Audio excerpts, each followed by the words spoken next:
Today I'm going to be converting a dandelion colored Game Boy Color into an atomic purple Game Boy Color.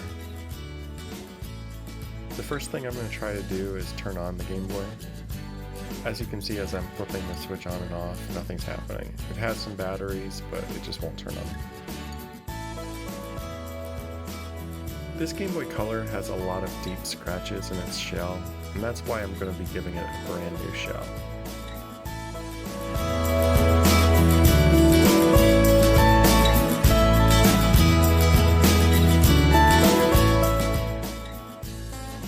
This is what it looks like with the Game Boy opened up.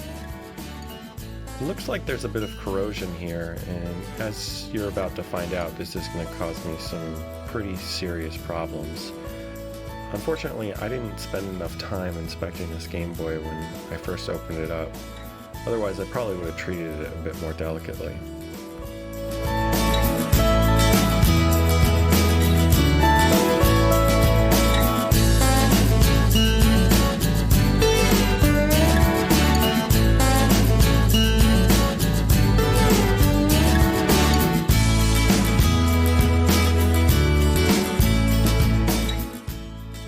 Right now I'm focused on trying to clean the board using a Q-tip and some isopropyl alcohol.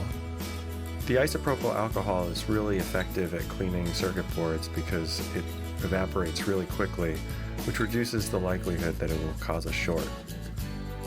As you can see here, I'm actually trying to use it on this switch. This is the power switch, and by me flipping this repeatedly and cleaning it out, I believe that I may be able to turn on the Game Boy Color. Unfortunately, the corrosion on one of the battery terminals was pretty severe, and as I tried to close the shell, it popped off. Fortunately, I have a spare board, so I'm just going to swap out the board with one that I know works. This is the shell that I'm going to be using. The lens that came with it has a very poor quality logo underneath it, so I'm going to be using a different lens. But overall, I think that the shell looks amazing. Most of you are probably familiar with the atomic purple Game Boy Color. It was extremely popular in its time, and that was primarily because it was the only translucent Game Boy Color that was considered a basic color and was available outside of Japan. People bought these Game Boy Colors because they loved being able to see inside of it. The next step is to gently pull out the screen while making sure not to damage it and trying to avoid touching the screen at all costs. I don't want to get any fingerprints on this. After getting it out, I quickly put it into the new shell to avoid getting any dust on the screen. Once it's in, I start to assemble the new Game Boy Color.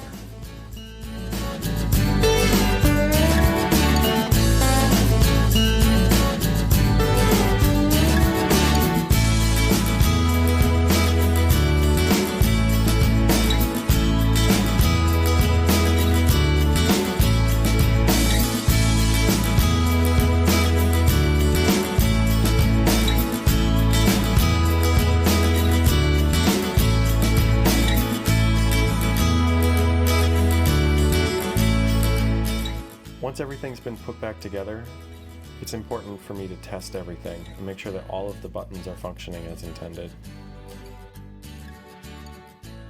Some of you might have noticed that the Game Boy Color logo is actually translucent.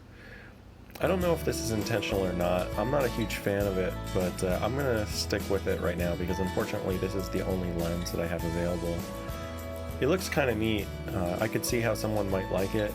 Personally, I'm a bigger fan of having the original Game Boy Color lens, so at some point I might switch this out, but for now I'm going to keep it on. With everything working, all that's left to do is add the final details.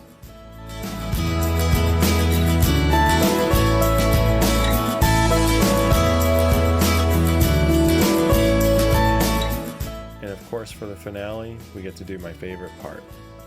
removing the screen protector.